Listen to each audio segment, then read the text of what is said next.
देखो, कभी भी भूल कर भी किसी साधु का, किसी ब्राह्मण का अपमान नहीं करना, क्योंकि साधु संतों को, ब्राह्मणों को तो मैं भी बहुत सम्मान देता हूं। किसी साधु संत का, ब्राह्मण का कभी भी अपराध न बने, ये प्रयास करना।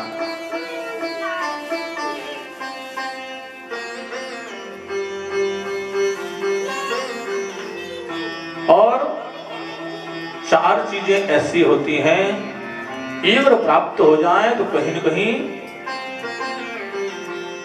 महाराज भटक जाता है। रूप, यौवन, संपत्ति, प्रभुता, अविवेकिता। बहुत ज्यादा सुंदर रूप का होना, युवावस्था का होना,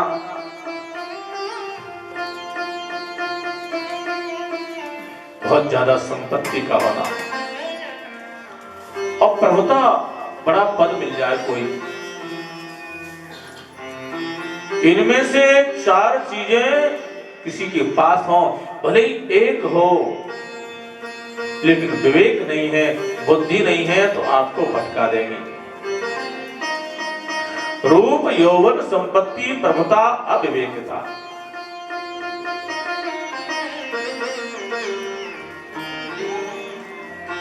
भगवान कृष्ण अपने बालकों से कहते हो, देखो तुम बहुत सुंदर भी हो, क्योंकि तुम द्वारकाधीश के पुत्र हो, तुम सब युवा हो, और प्रभुता की कोई कमी नहीं है, क्योंकि तुम राजा धनराज के बेटे हो। लेकिन तुमने विवेक से काम नहीं लिया, किसी साधु संत की अवज्ञा की, तो मैं भगवान होते हुए भी तुमको बचा नहीं सकता।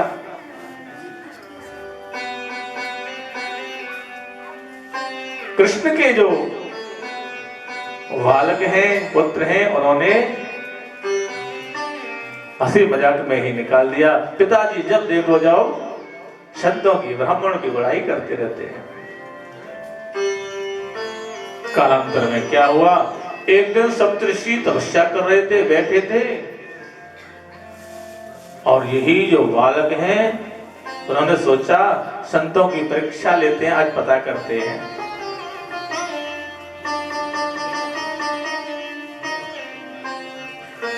इनका एक भाई था, सांब नाम था उसका, उसके पेट पर महाराज कपड़ा लपेट दिया और लेडीज धोती पहना दी। संतों के पास आ गए और कहा, अरे आप तो त्रिकालज्ञ हैं, सब कुछ जानते हैं, आप ये बताइए किसके पुत्र होगा या पुत्री होगी।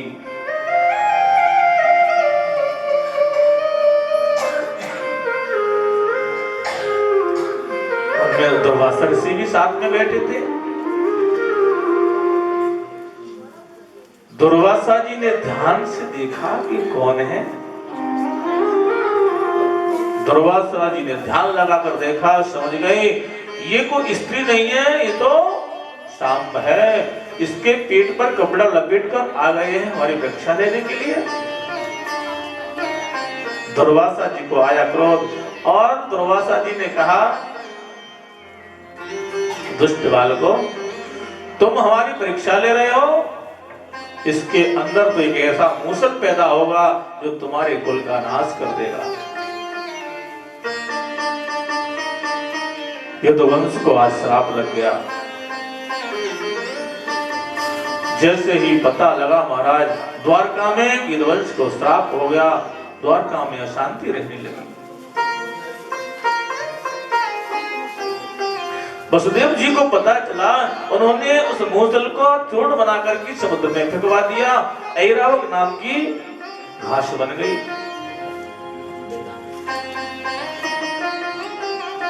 द्वारका में महाराज अशांति रहने लगी, मन नहीं लगता।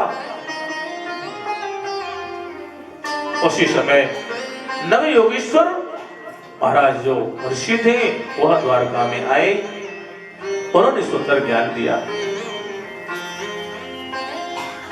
उन्होंने कहा कि देखो कायेन वाचा मनसेन्द्रियर्वा बुद्ध्यात्मनावान भूतस्य भावात् करोत यदि सकलम परस्मै नारायणायेति समर्पयेत्। जो भी हम कुछ करते हैं उस सब को भगवान के चरणों में अर्पण कर दो।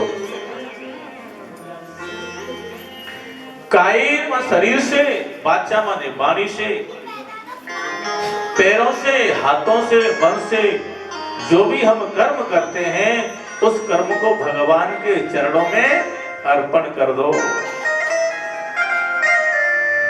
करोति यदि सकलम परस्मै नारायणायेति समर्पयेत्। अपने आप को गोविंद के चरणों में जब समर्पित कर देंगे तो हमारे अंदर कर्तृत्व का जो अभिमान होता है करने का, मैंने किया, यह कार्य मैंने किया, वो अभिमान नहीं होगा। और अभिमान नहीं होगा तो भगवत कृपा शीघ्र प्राप्त होगी। हरि नाम के जो योगेश्वर हैं उन्होंने भगवान के भक्तों का लक्षण बताया है। भगवान के परम लक्षण, परम भक्त के लक्षण हैं कि सभी जीवों में परमात्मा को ही देखे। ऐसा नहीं केवल हम मंदिर में जाकर तो पूजा करते हैं और जीवों की हत्या करते हैं, यह भक्त नहीं है। सभी जीवों के अंदर उस प्रभु, उस परमात्मा को देखना, यही श्रेष्ठ भक्ति के लक्षण है। अंतरिक्ष नाम के जो योगेश्वर हैं उन्होंने कहा माया का स्वरूप क्या है। जो लोग मेरा मेरा करते हैं ये तो भगवान की माया है। हम लोग सब कुछ अपना मानते हैं, ये मेरा मकान, ये मेरी दुकान, ये मेरा व्यापार। जो मेरा मेरा बहुत करता है ये भगवान की माया है तो सब कुछ उस नारायण का, उस गोविंद का। लेकिन जीव जब अपना मानने लगता है तो माया से ग्रसित हो जाता है। द्विपदे बंध मोक्षाय न ममेति ममेति च ममेति बंधते जंतुर न ममेति प्रवच्यते। जीव कहता है मेरा है मेरा है मेरा है तो माया से बंध जाता है। न ममेति, मेरा कुछ नहीं है, मेरे गोविंद ने जो मुझे दिया है उनका आशीर्वाद है, उनकी कृपा है। समझ लो कि महाराज वो माया से नहीं बनेगा, भगवान की कृपा उसके ऊपर अवश्य होगी। प्रभुत्व जो योगेश्वर हैं उन्होंने माया से बचने का उपाय बताया है। माया से बचना है तो अपने शरीर से हमेशा सत्कर्म करें, भगवान को याद करते रहें। इस तरह से महाराज सुंदर उपदेश दिया। और आगे सुखदेव स्वामी ने 24 जो गुरु हैं दत्तात्रेय जी के बनाए हैं उनका वर्णन किया है। दत्तात्रेय जो भगवान हैं उन्होंने अपने जीवन में 24 गुरु बनाए। कान में जो मंत्र देता है, दीक्षा देता है, वह तो जीवन में एक ही गुरु होता है।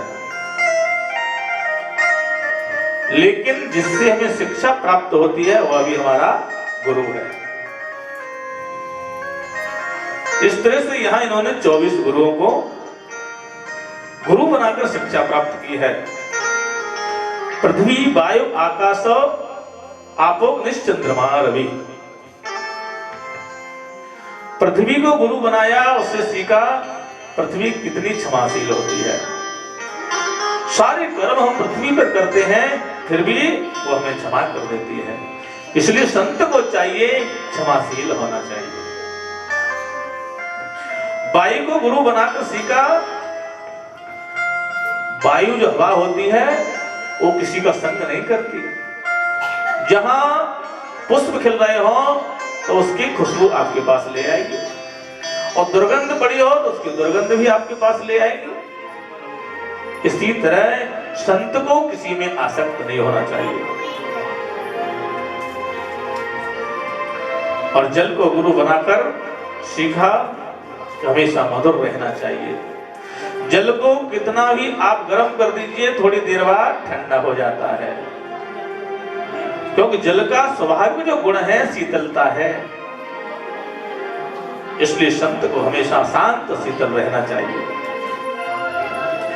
चंद्रमा को गुरु बनाकर मैंने सीखा कि महाराज चंद्रमा की कलाएं घटती बढ़ती हैं, चंद्रमा कभी न घटता है न बढ़ता है। यदि संत को हमेशा एक रस रहना चाहिए। और कबूतर को गुरु बनाकर सीखा कि किसी भी व्यक्ति में बहुत ज्यादा आसक्ति नहीं होनी चाहिए। कबूतर के अंदर आसक्ति बहुत होती है। कबूतर, एक कबूतर था, महाराज अपने बच्चों के लिए चुना लेने के लिए गया था।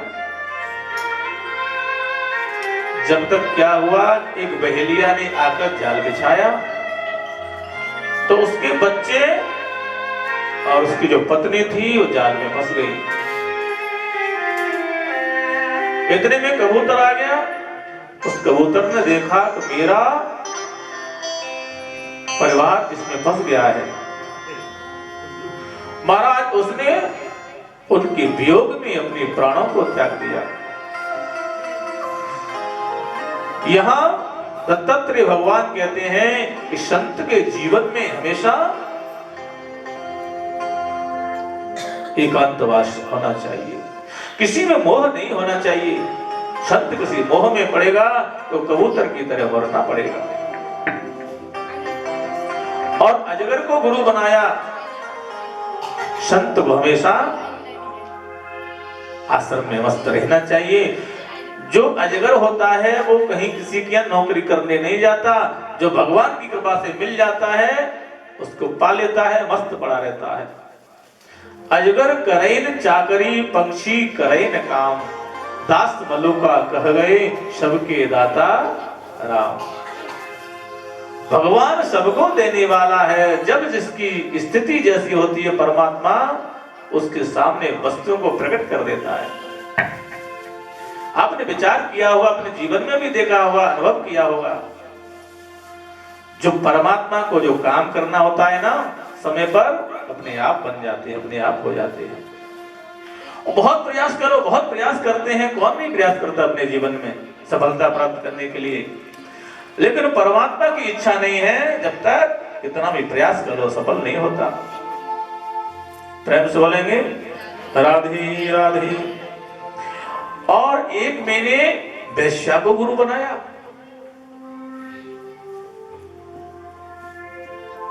राजन, आपने वैश्या को गुरु क्यों बनाया? उन्होंने कहा जिससे मुझे शिक्षा प्राप्त होती है वह मेरा गुरु है।